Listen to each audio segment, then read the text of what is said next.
Are the Lauri Markkanen trade talks done, stalled, or just on hiatus? They would follow the script of Danny Ainge and his career if they are. Next on Locked on Jazz. Bum bum bum bum bum bum bum bum bum bum bum pow.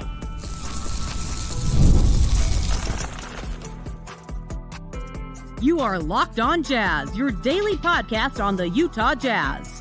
Part of the Locked On Podcast Network. Your team every day.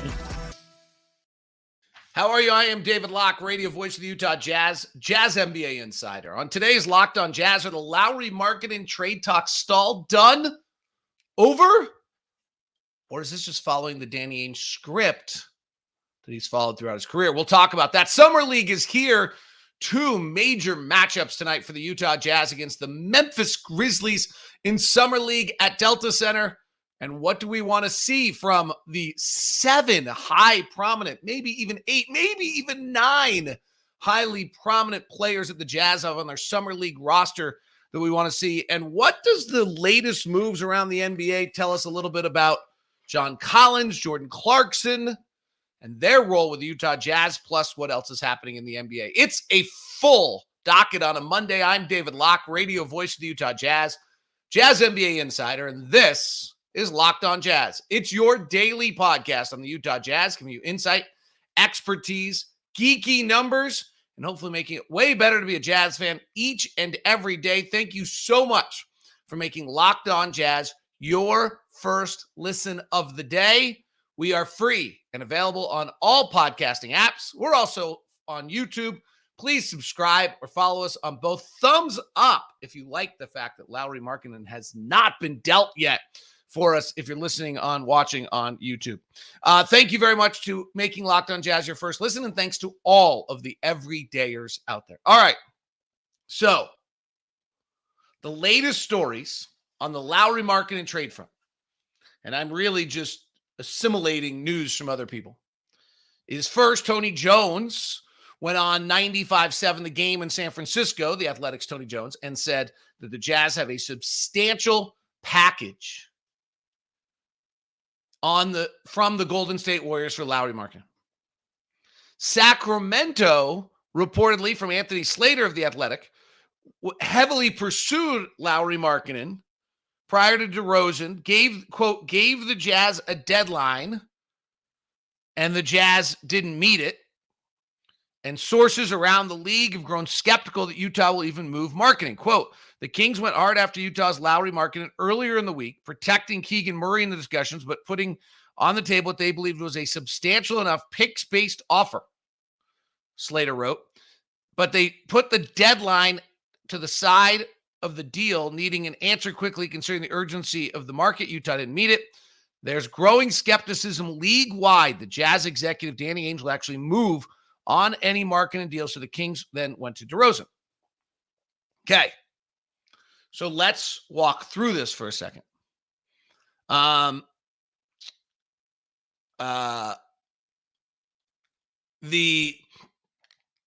two things I would say here are, one, let's go to Danny Ainge's history as a general manager. As much as his history of a general manager is, and now present, higher title, but as a decision maker, as much as the signature of Danny Ainge's career has been the incredible trades for Kevin Garnett and for Ray Allen and for Jason Tatum, which led to the Jaylen Brown draft pick, the other has been his willingness to walk from deals.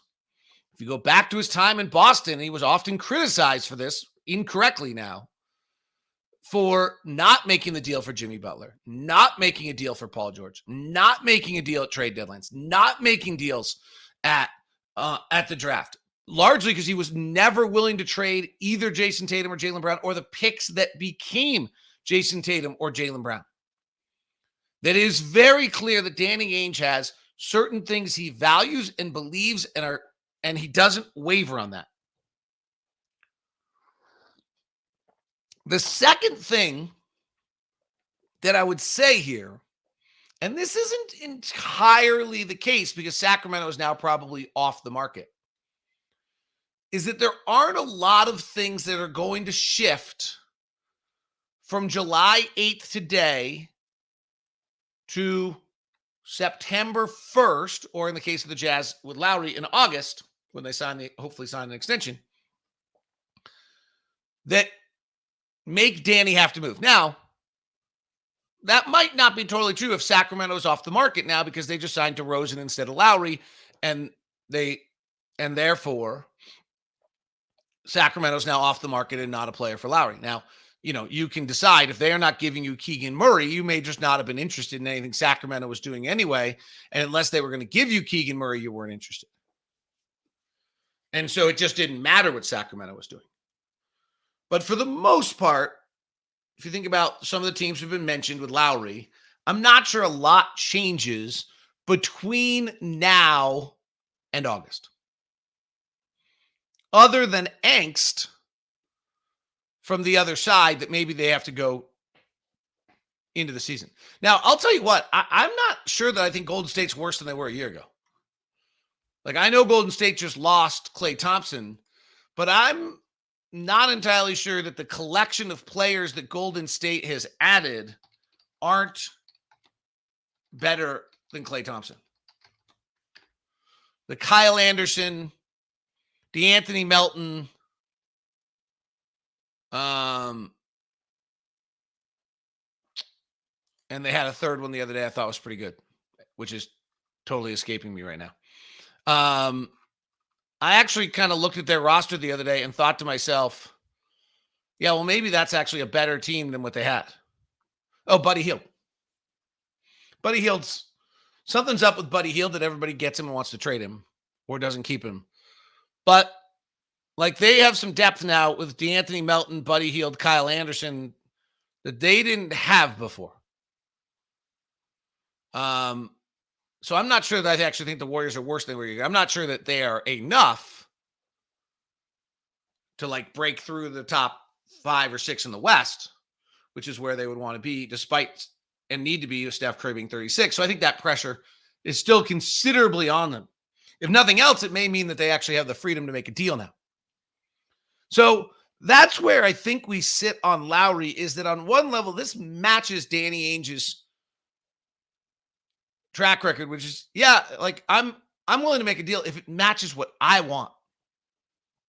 And I'm perfectly willing to keep my powder dry if I think my assets are worth more. And in case of Jaylen Brown and Jason Tatum, that was future assets that weren't defined for most of it. It was trading those picks before those picks came around, and everyone couldn't understand why Boston wouldn't make those trades, and it turned out that Danny was right. So we'll see. Tony Jones also reported the Jazz are in lockstep with Lauri Markkanen and that everybody's communicating and all is good. Let's certainly hope that is true. I think that's a key part of this is Lauri able to handle being dangled out there in the news every single day and not have it tarnish his experience? I mean, the number one rule of management is never allow your employees to think about leaving or give your employees any feeling that they might not be wanted, because the minute they think about going somewhere else, it's better than what they're doing now. It's guaranteed. That's just a great rule if you're running a company. Never, ever allow your employee to consider leaving to somewhere else if you want to keep them. Because the minute they start to consider somewhere else and think about somewhere else, the other place will seem better than what they have. Guaranteed. So that's the risk we're playing here. It's what the money's for, but it's still the risk of what we're playing here with Lauri Markkanen. Summer League is here. 2 marquee matchups. Walker Kessler versus Zach Edey. What can Walker do here? And Taylor Hendricks versus GG Jackson tonight. 7 o'clock on radio and on TV for you. Plus, we'll talk about it next, coming up as we continue here on Locked On Jazz. Today's edition of Locked On Jazz is brought to you by Murdoch Chevy, located in Woods Cross, also located in Logan. The Murdochs have been in Utah for 80 plus years. The Chevy is Americana. It's a perfect combination. It's Murdoch and Chevy, the Chevy trucks, the Colorado, the Silverado, Hard to beat that lineup. The Silverado truck just made simply better than every other truck on the market. It's like sitting up top on a lazy boy chair, feeling just fabulous about yourself as you're driving with all the control and all the power. The Colorado's the zippier, smaller, more utility truck available. Both of them made brilliantly, and everything that Chevy is. The SUV lineup, top to bottom, fabulous. The Volt's taking people by storm with the electric car. It is all over at Murdoch Chevy, located in Woods Crossing and Logan. If you're going to stop by, feel free to email me first at dlock09@gmail.com. That's dlock09@gmail.com. Today's show is also brought to you by FanDuel. FanDuel, sports, a little slower right now, a little tennis, a little golf this weekend to watch, a little WNBA, fewer games in the sport, a little baseball, and this little soccer. I don't watch it, but it was out there. But FanDuel lets me keep the sports going whenever I want because FanDuel gets the game going for all customers right now, hooking you up with bonuses and boosts daily. That's right. There's something for everyone all summer long. Head over to FanDuel.com and get the most out of FanDuel, the official sportsbook betting partner of Major League Baseball right now on FanDuel. WNBA tonight. You can jump on the Lynx and the Sparks are playing. The Sparks are really terrible, which is anytime an LA team sucks is fine with me. The Lynx are a 7.5-point favorite in that one. Wimbledon, odds to win it. Various doubles matches right now. You've heard Leaf Tulane talk about the fact that he loves it. Taylor Fritz has got his big matchup. The American star is plus 142. Daniela Collins is minus 235. Djokovic is minus 320 in his matchup. And Medvedev is plus 340 in his matchup. That's an interesting one. I was a little bit surprised there. Not that I'm the biggest tennis fan in the world. And the Euro Cup, by the way, Spain favored, England favored. Spain plus 180 to win the Euro after the big weekend of soccer events. All at FanDuel right now. FanDuel.com. Go to FanDuel.com. Thanks so much for making Locked On Jazz your first listen of the day. Locked On NBA is available for you all summer long, every single day. 30 minutes or more, 30 minutes to recap the entire day, all the deals, everything that's taking place in the NBA. Go to Locked On NBA for your second listen today and subscribe on YouTube or on all your podcast apps. All right, Summer League is here, and the headliner, and going to grab everyone's attention and probably give Craig Bolerjack and Thurl Bailey some pretty good TV ratings tonight on NBA TV as well as on KJazz, and maybe even Jazz Plus, is Zach Edey against Walker Kessler. So this is interesting because this is Walker, this goes back to Walker just having not played a ton of guys that are a lot bigger than he is, and he's going to play a guy who's much bigger than he is. Zach Edey is much, much bigger than Walker. And so can Walker have some sort of agility and movement? And Zach Edey runs pretty well. The first thing is just can Walker outrun him? Can Walker use agility? Can Walker use some movement to be able to handle Edey? Because Edey's probably going to be physically a little bit able to overpower Walker. Like if Edey pins Walker under the glass, under the rim, I'm not going to be stunned or freak out about it. Edey's that big. It'd be a good sign if Edey can. A lot of this has to do with Edey. Edey might be the single most important rookie in all of the NBA this year.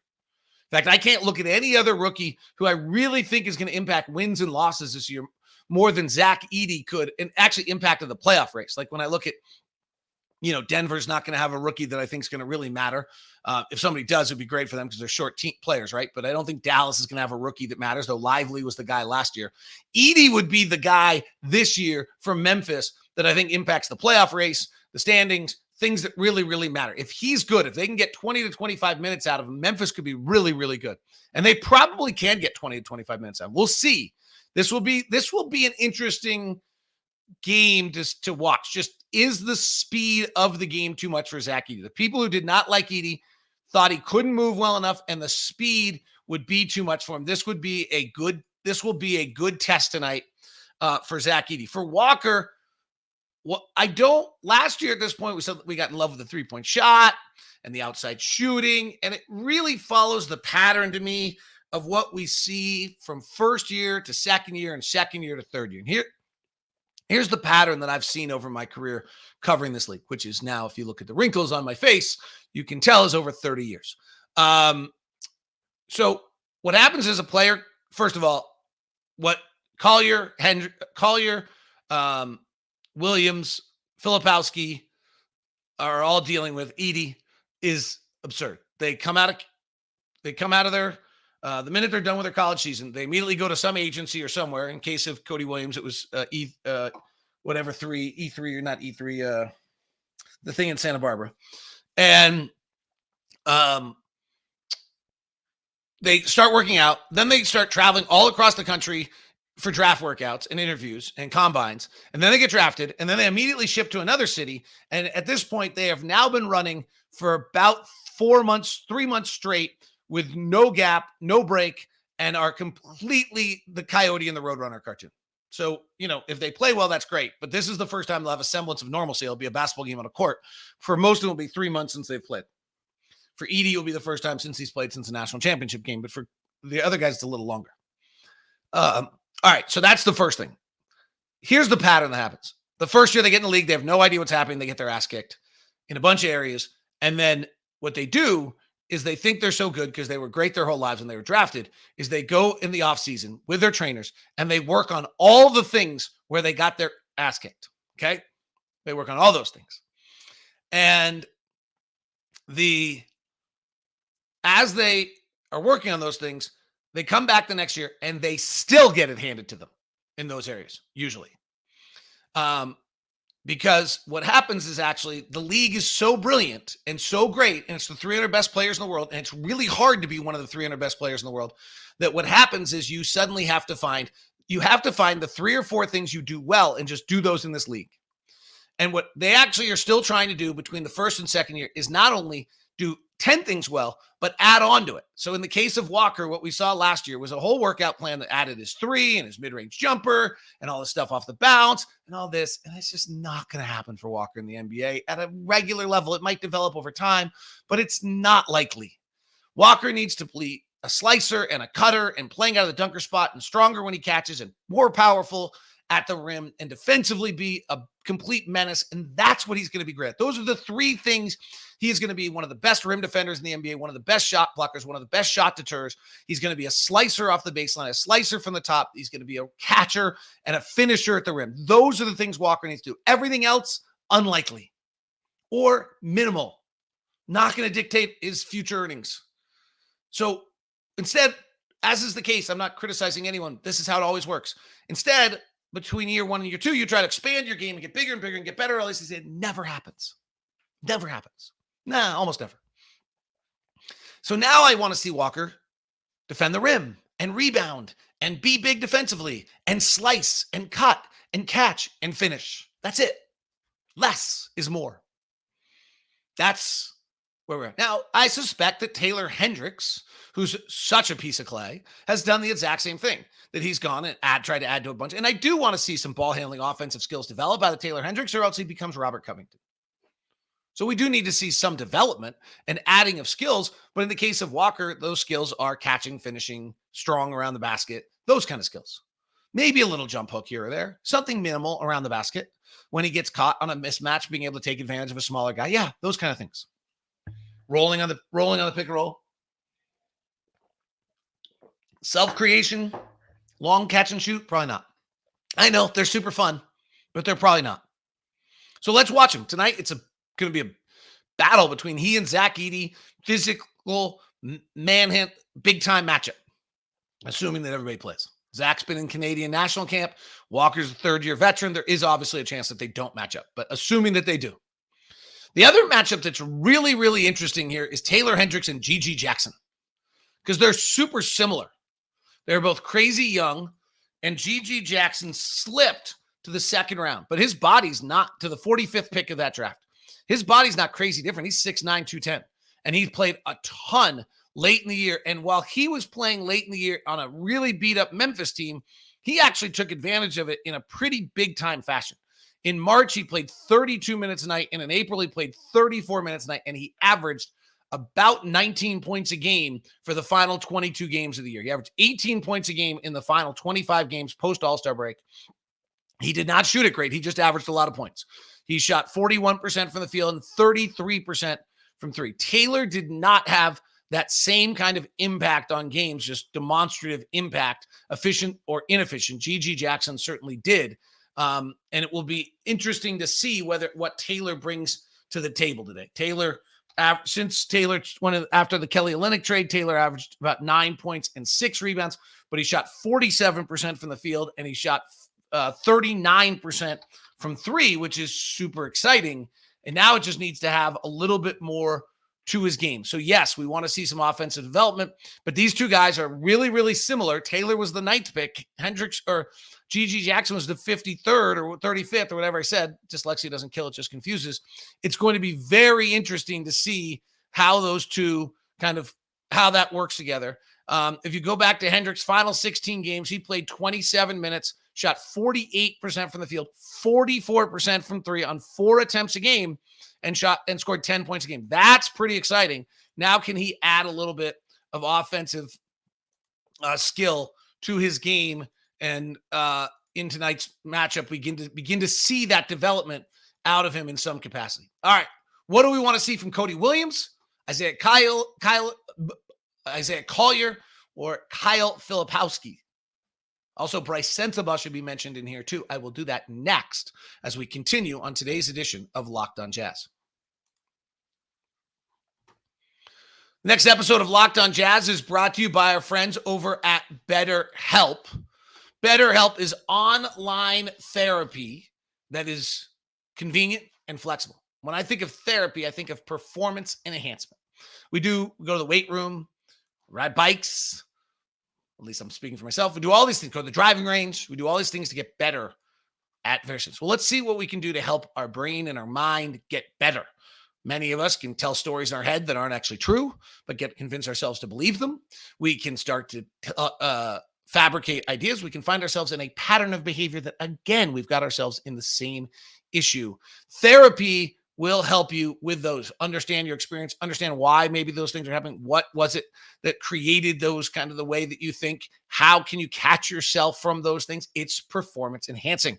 So if you're thinking about starting therapy, give BetterHelp a try. It's entirely online, designed to be convenient, flexible, suited to your schedule. Just fill out a brief questionnaire and get matched with a licensed therapist. And then this is the key. You can switch therapists at any time for no additional charge. Stop comparing and start focusing with BetterHelp. Visit BetterHelp.com/LockedOnNBA to get 10% off your first month. That's BetterHelp, HELP.com/LockedOnNBA.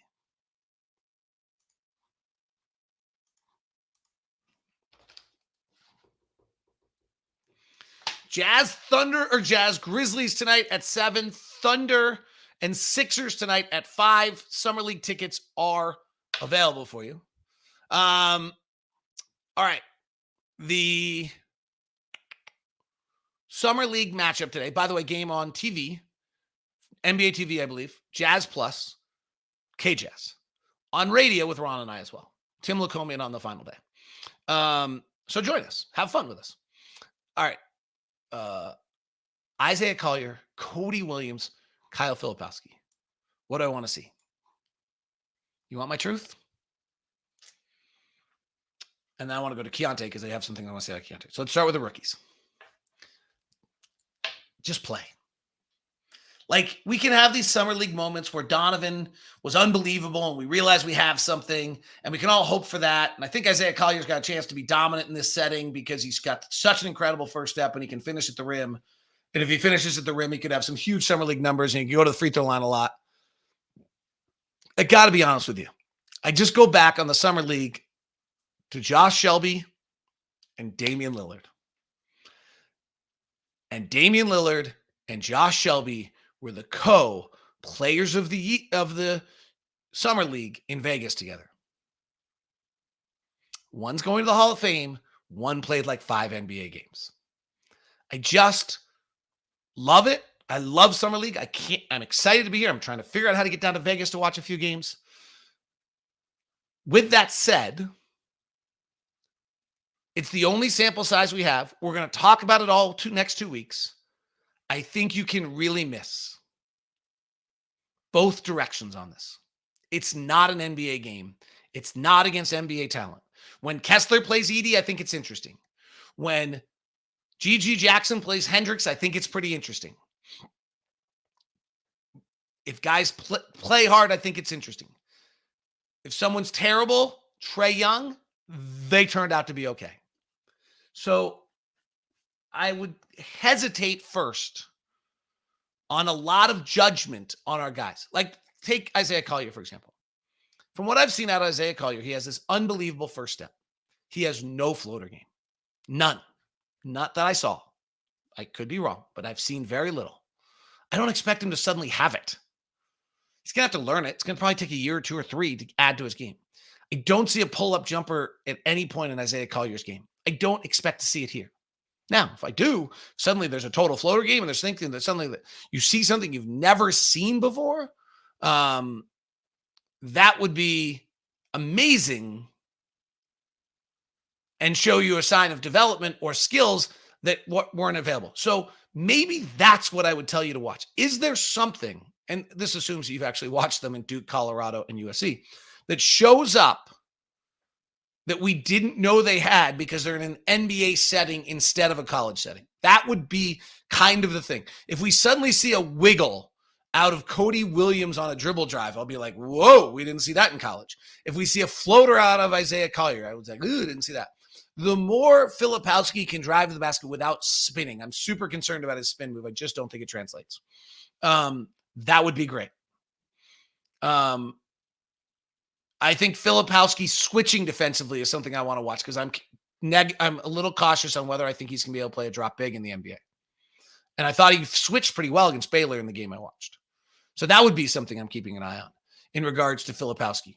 But they're little things like that. They're not an overall, frankly, Keyonte last year had a pretty good summer league, right? Like, he went to Vegas. He was first team all summer league.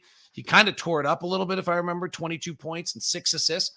And then he had the second lowest field goal percentage of any player in the NBA other than Scoot Henderson. So I think it's kind of sometimes hard to say that these things play together. All right. In regards to Keyonte, I want to see little things. I want to see him play really hard.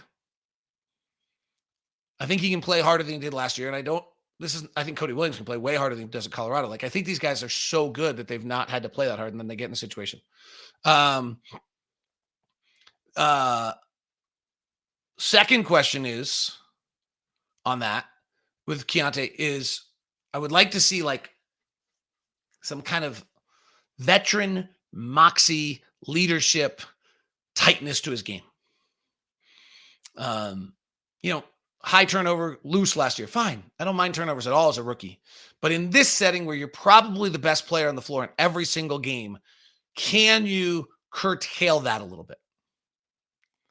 And the third thing that just kind of, in regards to Keyonte, the ball's got to start going in at some point. Right? Because if you go back to Summer League last year, the shooting percentage numbers weren't very good. And if you go back to Baylor, they weren't very good. And if you go back to last year, they weren't very good. So we see it. We see the 9 threes in a game. We see the off the bounce three. We see all these various skills, and it's all there. There's no question how incredibly talented he is and can be, but we need the ball to start going in.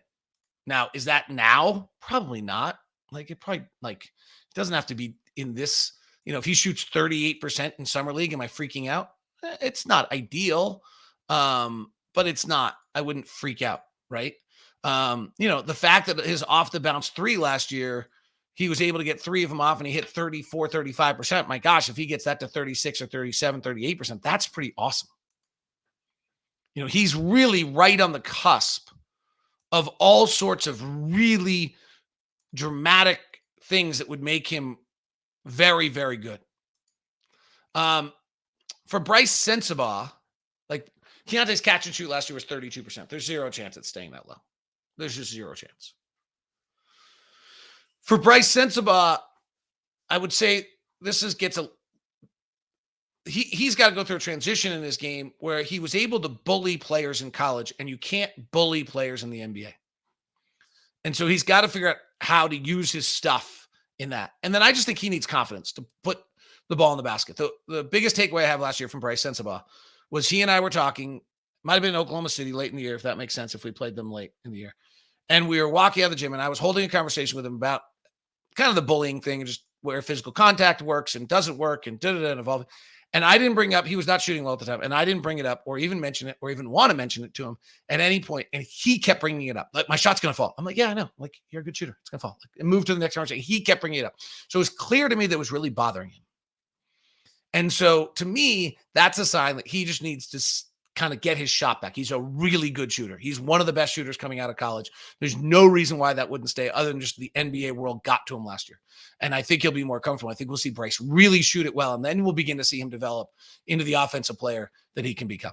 All right, that is Locked On Jazz today. Summer League's going to be super fun. I had a bunch of NBA notes for you about DeMar DeRozan's deal and what it means, and Collison and Clarkson and things like that, but we'll get them to you tomorrow. We've got all week. We're jam-packed. Thanks so much for taking the time with me today and getting to this point of the show. You're awesome. Thank you for being an everydayer. We appreciate you. We now send you the first ever national sports channel, Locked On Sports Day. Also, check out Big 6 in 60